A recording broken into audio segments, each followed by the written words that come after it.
Да, получилось вот так, что он собрал, он будет участвовать. Будет повод слив инфы, но я не хочу этим заниматься. Та сборка, которая получается сейчас, нам кажется сильнее. Давайте они в январе узнают про игры. Да, игры они уже знают. Мы приняли для себя решение, что нас этот подход устраивает. Ну, ты, главное, просто потом нигде это не спали. Не. Спидран-сообщество – это нишевая, но вполне реальная вещь. В дисциплине довольно мало происходит каких-то киберспортивных ивентов, а тем более крупных, а тем более соревновательных, а тем более еще и в России и с призовым фондом. Концептуально, игры будущего – это хорошая и позитивная идея. Однако, из-за череды неоднозначных решений, принятых при организации турнира, игры будущего не объединили, а раскололи спидран-сообщество. Сегодня я расскажу вам про проблемы, которые, на мой взгляд, убивают любое хорошее намерение, которое могло быть в играх будущего, и про то, что мне кажется ошибками в организации этого турнира. Но перед этим у вас, скорее всего, возник вопрос. Что такое игры будущего? Ответить на этот вопрос должно быть несложно. Просто зайдем на их сайт и посмотрим. Игры будущего – международный спортивный турнир в концепции Phygital. Спортивное шоу нового формата, которое объединит соревнования в физическом и цифровом измерениях. Ну как, стало понятнее? Пока что наверняка можно сказать одно – это мультиспортивный турнир. А вот что такое концепция Phygital и что именно означает объединение соревнований в физическом и цифровом измерениях, это вопрос немножко сложнее. Phygital — это настоящая академическая концепция, очень серьезный термин. У него даже есть статья в Википедии, которую даже еще не удалили. И в ней написано, что Phygital — это интегрированные коммуникации на стыке цифрового и физического пространств, обеспечивающие потребителю новый опыт. Я думаю, теперь всем точно стало понятнее. Вообразите ситуацию. Сидите вы дома, за компьютером, играете в Dota 2. Я думаю, у каждого из нас пробегала мысль. Вот бы попробовать хоть раз по-настоящему избить огромным поленом медведя в лесу, а не просто нажимать кнопку и краткое за эршейкера. И это неумолимое желание, этот общественный запрос, в какой-то момент дошел до Министерства спорта Российской Федерации. Министерство спорта Российской Федерации, также известно как любимое министерство всех геймеров Российской Федерации, протянуло им руку помощи. И в сентябре 2021 года с подачи заместителя председателя правительства Российской Федерации Дмитрия Чернышенко был создан оргкомитет по подготовке и проведению игр будущего. Но что такое игры будущего? Это мультиспортивный турнир в концепции Phygital, в котором геймеры смогут поиграть в игры, а спортсмены поиграть в спорт. А также спортсмены смогут поиграть в игры, и геймеры сделают свою лучшую попытку. Несмотря на то, какое впечатление могло сложиться из маркетинга игр будущего, к этому моменту ивентов в формате Phygital, если считать щедро, было не менее 10. Список дисциплин всегда меняется. Иногда это мини-футбол и битсейбер, а иногда более узнаваемые среди спортсменов дисциплины. Например, Standoff 2, баскетбол, Dota 2, Mobile Legends Bang Bang и даже единоборство. Изначально концепция турнира была очень амбициозна. Было ожидание широкого участия российских и иностранных спортсменов. Хотя с последним пунктом, конечно, в последнее время немножко посложнее, однако даже сейчас многие иностранные геймеры и спортсмены гордо заявили, что на Phygital приедут. Во мне нет ни капли сомнения, что их увлек действительно уникальный и инновационный формат этого ивента и возможность благодаря ему саморазвиться, прославиться и показать всему миру, какие они крутые геймеры, а не беспрецедентно высокий призовой фонд. Призовой фонд игр будущего, без малейшего намека на иронию, беспрецедентен. Это главная аномалия всего этого ивента. Исторически говоря, количество организаций и дисциплин, которые могли похвастаться такими деньгами на ивентах, можно перечислить по пальцам одной руки. И большинство из этих пальцев будут указывать на Valve. Однако, как мы видим в играх будущего, Даже в дисциплинах, где нет традиции турниров и призовых, все равно объявлен внушительный призовой фонд. Я почти уверен, что это первый и последний момент в истории человечества, когда кто-то суммарно получит $50 тысяч Соединенных Штатов кое-какой страны за успешное прохождение хардкорной карты в битсейбере. Ну и, конечно, сумма этих обстоятельств, большой призовой фонд, ну хоть какое-то международное участие и широкое информационное освещение способно дать большой прирост популярности дисциплине в целом. Может быть, игры будущего как раз и станут тем самым местом, которое сформирует традицию турниров с призовым фондом для игроков в битсейбер. Ребята не просто так каждый день демонстрируют возможности физического тела в плане скоростного изгиба запястий. Наконец-то у них есть возможность увидеть результаты своего труда. Игры будущего, конечно, как любой амбициозный проект, не обошлись без своей доли контроверсий. Некоторые уважаемые комментаторы в международной сети интернет стали подозревать, что ивент с большим призовым фондом, на который зовут их спортсменов, на самом деле кажется россиянский. И это, конечно, абсолютно недопустимо. Поэтому большое количество потенциальных игроков вообще отказались принимать участие, ну а те, кто не отказались, рискуют столкнуться с публичной критикой. Помимо этого, возникают небольшие вопросики к организации, о чем вы, вполне возможно, узнаете в течение ближайших 20 минут. Эрика сказала, что вроде около того ролик длится. Подводя итоги. Что такое игры будущего? Игры будущего — это возможность поиграть в Dota 2, ударить реального медведя большим тотемом, поиграть в битсейбер и получить много денег и социальных кредитов, делая это. Теперь, прослушав этот комментарий, можете с уверенностью всем говорить, что вы владеете контекстом. Изначально организаторы игр будущего обратились к Руску и делегировали подбор команд, игр и написание правил им. Руск – это самая крупная русскоязычная спидран-комьюнити. В частности, ответственными были назначены Кукустас и Келнин, админы Руска. Задачу они успешно выполнили, и претензий до октября 2023 года к ним от организаторов никаких не озвучивалось. Правильно ли я понимаю, что получается, Кельнин, получается, Да. что после вот февральских, значит, игр перед летними, когда вот у вас контакт с организаторами произошел, они, по сути, делегировали как бы подбор команд и игр Руску? Да. Угу. Вот только уже в сентябре 2023 года стало известно, что Вальдемарко, один из участников состязаний в категории «Скорость», внедрился в стан организаторов игр будущего, предложив свои услуги по подбору таких же участников, как и он сам. Во время того, как организаторы все еще сотрудничали с Руском. Типа рассказываю. Получается, когда мы уже всем полностью занимались, с контактом с организаторами, типа, когда мы уже набираем иностранцев и так далее, мне, типа, Тося, вот одну Этерию в Дискорде, Почта знаю, да. Анастасия, вот, она мне скидывает. Когда еще вообще ничего не было ясно, кто едет, не едет и так далее, да? Ну, вообще никто не знал, что что-то происходит, в принципе. Типа, вот, и, организаторы хотели, чтобы все тихо было, потом просто объявить, что, сори, вы не едете, хотя объявить должны были примерно числа, наверное, 11-12 октября, но, блядь, это вот так вот затянулось, что мы все-таки зафорсили, чтобы они, блядь, уже написали, что, типа, что происходит.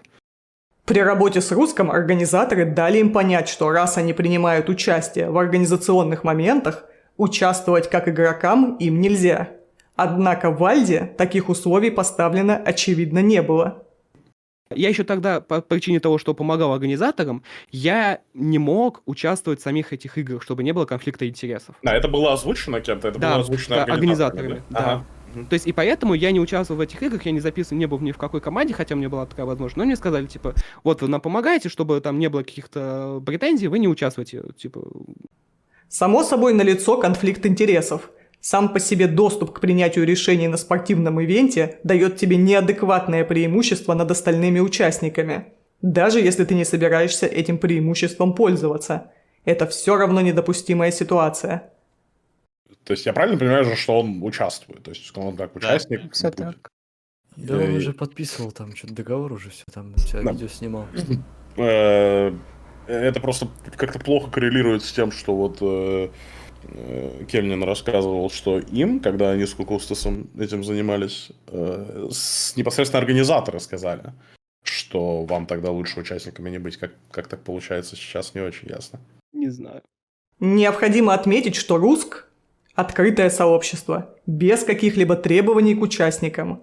Любой желающий получает информацию наравне со всеми.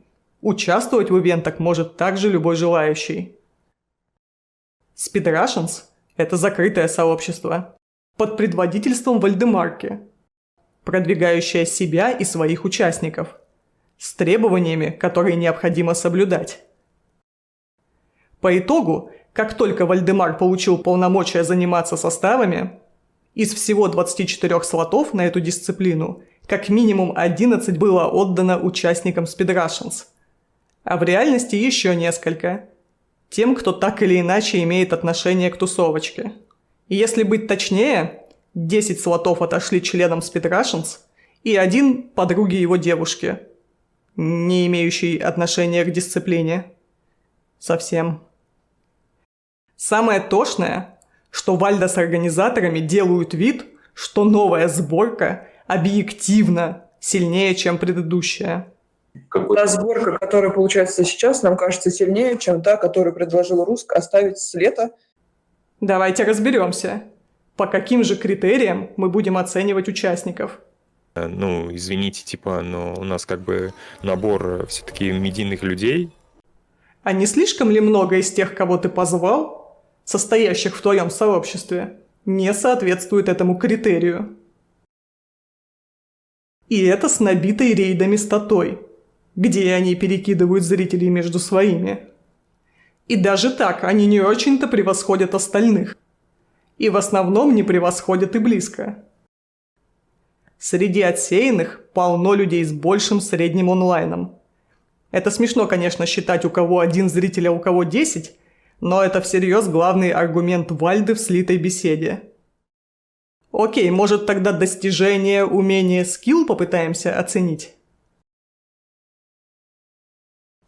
К сожалению, у нас нет ладдера, чтобы расставить раннеров по скиллу. Но тем не менее есть мнение. И не поверите, мнение по поводу сильнейших не отличается от противоположного мнению Speed Russians. Я попросила высказать свои у нескольких человек, кто известен среди комьюнити, тех, кто имеет вес, тех, кто организовывал какие-либо турниры. Зеленым цветом отмечены те, кто был в списках на лето и был отсеян Вальдемаром. А синим – те, кто попал на соревнования. Вы видите там синий? Вот и я не вижу. Кел припоздал с ответом, включаю его позже. Вот синий цвет мы все-таки высмотрели. Да, беспрецедентный случай. Мы впервые в истории учтем мнение ретровиков. Про них вообще никто не вспомнил даже, но мы стремимся к попытке в объективную оценку ситуации, насколько это возможно. Ретровики выделяют X-Ray и Стенза. Они оба два в составе Speed Russians. Самое уморительное, что даже сам Вальда не может отрицать, что Сайфер с Филонотом великолепны. Ну, Сайфера я бы словно там позвал. Но так и не позвал. У Сайфера и онлайн неплох. В сравнении с теми, кто едет от Speed Russians, так вообще непостижимый. Филонот я хотел звать, но человек отказался, так сказать, от контакта со мной, ну ладно. От какого контакта он отказался?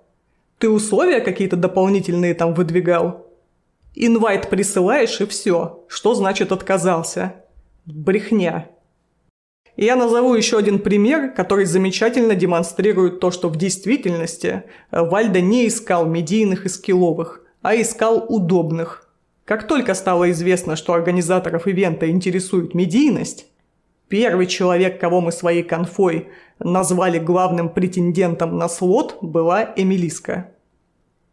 У спидранов не слишком велика аудитория, и ее онлайн в 60-80 человек, плюс-минус, впечатляет. И мы такие, должны позвать Эмилиску. Это очевидный выбор. Потом выясняется, что будет DS3, и мы такие, Эмилиска? Да, кто еще? И как будто бы этого недостаточно. В дальнейшем еще и выясняется, что будет женская команда. Настолько нелепо, что ее по итогу участникам не позвали, что остается только развести руками. Вместо нее будет Пиздария. Пиздария. Опрокинули со слотом, ну хоть тренером позвали спидрашенских обучать. Низкий поклон, так сказать. Ну и третьим важным параметром для организаторов являются флаги. Международное присутствие. Я еще раз скажу, такой момент организационный. Там очень сильно дрочат на разные флаги, и нас просто ебут в жопу за это. Чтобы все флаги были именно разные прям. Вопросов нет. Те, кого отсеяли, россияне. Давайте глянем, что с разнообразием среди тех, кто едет от Speed-Russians. 10 россиян и 1 белорус. Впечатляет. При этом всем Вальдо с компанией пользуются грязными методами, избавляясь от других возможных участников. Руководствуясь довольно слабыми критериями, прибегают к клевете, подставам и обману организаторов касательно оценки участников. Этот ролик не о них, а об организаторах, которые делегировали свои полномочия участнику соревнований, заинтересованному в исходе лицу. Ролик о Вальде с компанией и всем вышеперечисленном следующий. В конечном итоге Вальдемарко не зовет ни одного сильного соперника из списка претендентов, тех, кто был в списке участников на летний турнир, и кому было изначально обещано, что хоть летний турнир и отменен, их участие в следующем в силе. Хотя организаторы впоследствии это отрицают. Как будто всего этого недостаточно, был пересмотрен список игр. И по удивительному стечению обстоятельств он стал подозрительно удобен для Speed-Russians и Вальды в частности. Не смог ничего показать в Unreal и Portal, выучил только Шрека. Шрек остается, Unreal и Portal больше не в списке. Зато добавляется Vice City, с которой он уже знаком. А также из числа участников Speed-Russians Лесенко там хорошее время держит. Жабы добавились, где у 3 человек из числа Speed-Russians и есть опыт в основной категории, а у 2 топовые места. По какой-то причине в итоге X-Ray и TGR оказались в одной команде, так что с жабами выступать из них 2 будет только один. С теми, кого он даже приглашает, он не спешит делиться информацией об измененном списке игр.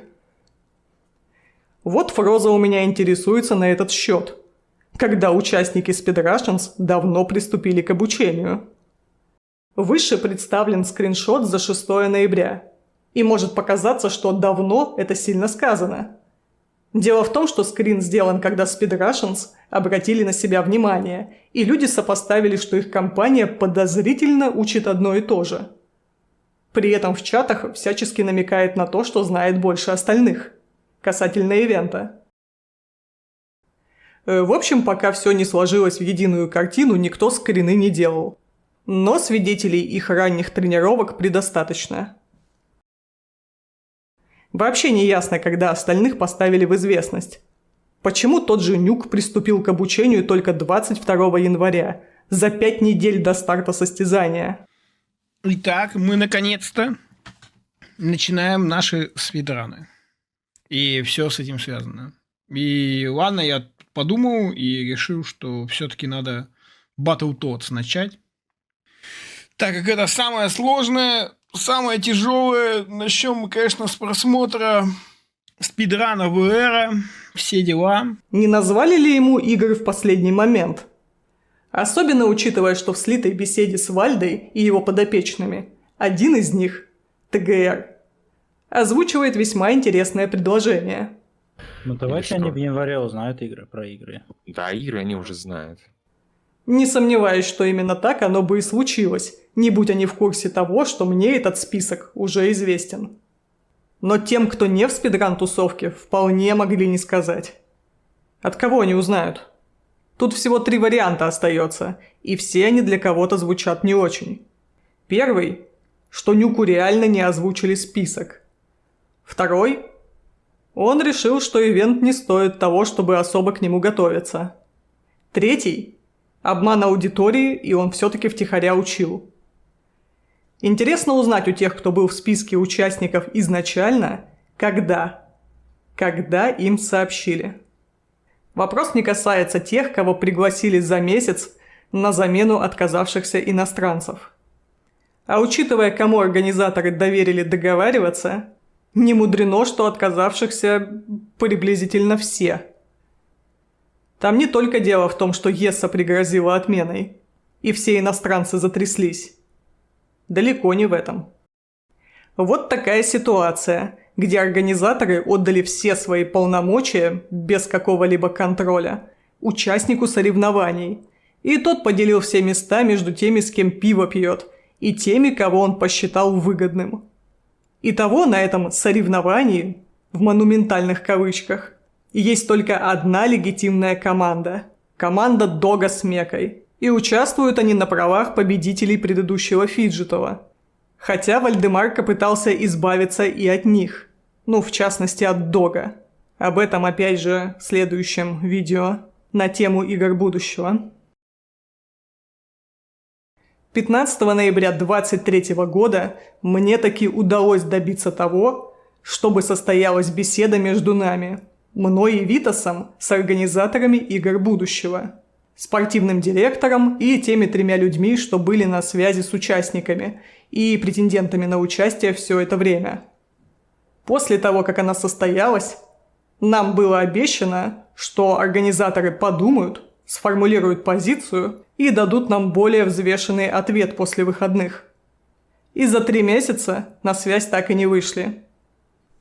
18 числа я в очередной раз пытаюсь получить обещанный комментарий от организаторов. Но вместо «извините, что мы не выполнили обещание за 3 месяца и спасибо, что напомнили перед публикацией», ведь это в наших интересах переформулировать то, что мы наговорили вам под запись, и я получаю что-то в духе «у нас была договоренность изначально, что это частная беседа» и вот это все. На что я сразу отвечаю «нет, никаких подобных договоренностей у нас не было, постфактум условия не озвучиваются». Мы созвонились по причине того, что мы делаем ролик об освещении, как мы считаем, мошеннических действий на играх будущего, и хотим комментарий по списку вопросов.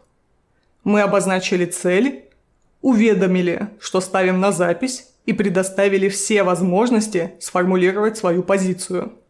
В том числе ждали, когда они подготовят официальный ответ, заместо того, что прозвучало во время данной беседы. Чего так и не случилось. Перед публикацией дали еще возможности его подготовить. Опять тишина. Значит, будем пользоваться тем ответом, что они дали в виде интервью.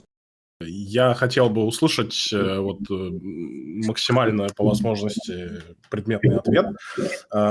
Если, когда вы сотрудничали с Руском, были озвучены требования, не требования, условия о том, что из-за конфликта интересов им лучше как участникам мероприятий не участвовать, то были ли такие требования озвучены, соответственно, новым лицам, с которым идет сотрудничество сейчас?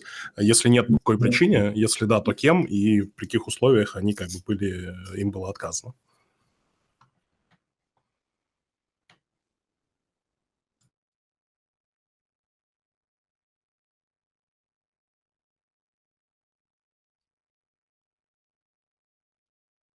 А на самом деле здесь ответ достаточно простой. С Руском не проговаривался вопрос участия, он сам, насколько мы обсудили, не задавал этот вопрос. У нас по дефолту был человек, который имел отношение к написанию правил и должен был ехать в состав дисциплины как главный судья. Но главный судья не может играть. И по-прежнему рассматривается нами и в диалоге с нами, чтобы туда ехать. Соответственно, это не обсуждалось, а с Вальдемаром обсуждали историю «собери нам половину международных команд, про русскую половину поговорим потом». Не знаю, о каком «потом» идет речь. Все 11 друзей Вальдемара забили слоты изначально. Именно по этой причине мы и созванивались. Кто кому что говорил за пределами нашей организации, комментировать не готов, но могу прокомментировать от себя, что, естественно, человек, который вызвался нам помогать, будем называть это так, говорить так, не имеющий с нами возмездной основы, ну, потому что у нас операционный бюджет этой истории 0. Хотел сказать, стремится к нулю, а он 0. Естественно, какие-то плюшки для него имели место быть. Этими плюшками является там команда, собранная вокруг него. 11 человек – это команда, собранная вокруг него. Довольно большая команда. А все, что интересовало организаторов на деле – это KPI по флагам. Вальдемар со своей компанией, тот человек, который оказывал консультативные услуги, продвинул абсолютно на все возможные российские слоты своих друзей и товарищей. Там нет ни одного человека, который бы не выступал под флагом его очень узкого, закрытого комьюнити. То есть там порядка 11 человек, которые Услышьте еще раз. Узкое комьюнити, все кайф. Люди согласились помочь нам выполнить наш KPI, международный. Ваша широкая комьюнити, к сожалению, этого не сделала.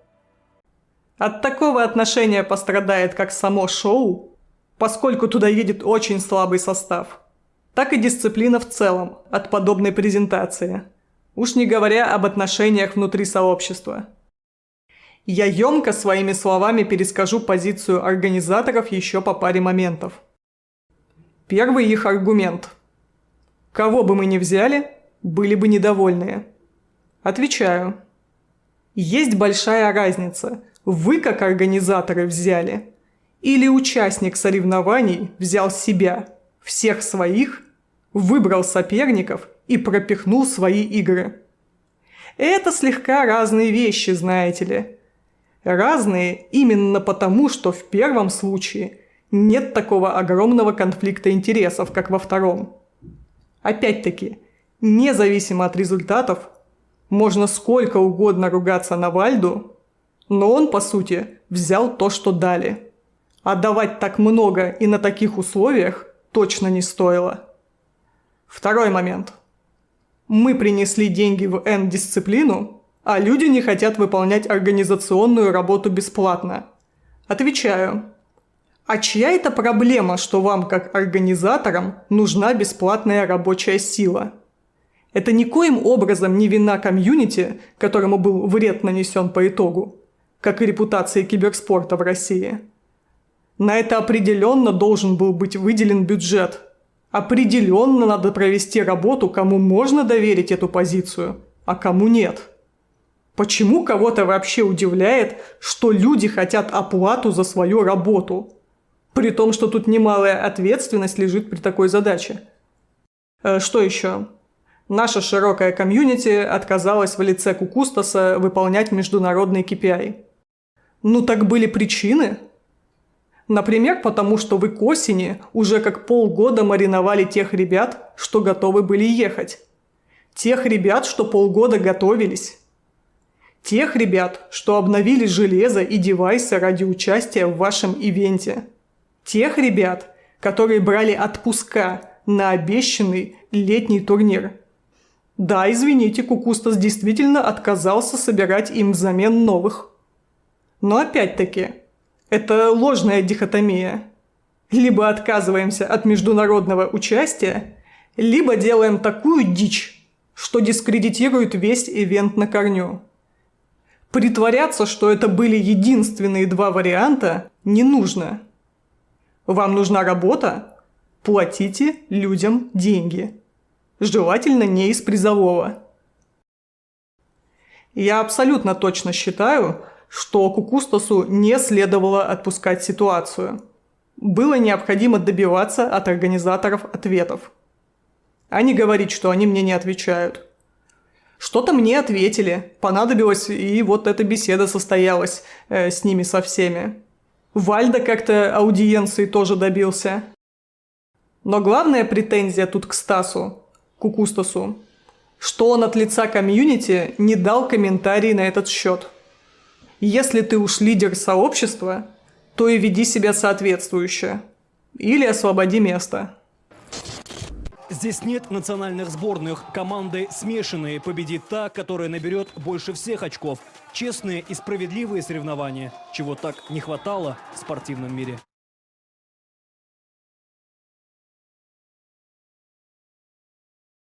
Свинья под дубом вековым наелась желудей досыта, до отвала. Наевшись, выспалась под ним, потом, глаза продравши, встала и рылом подрывать у дуба корни стала. «Ведь это дереву вредит», — ей с дубу ворон говорит. «Коль корни обнажишь, оно засохнуть может». «Пусть сохнет», — говорит свинья, — «ничуть меня то не тревожит. В нем проку мало, вижу я. Хоть век его не будет, ничуть не пожалею. Лишь были б желуди, ведь я от них жирею». «Неблагодарная», — примолвил дуб ей тут, — «когда бы вверх могла поднять ты рыло, тебе бы видно было, что эти желуди на мне растут».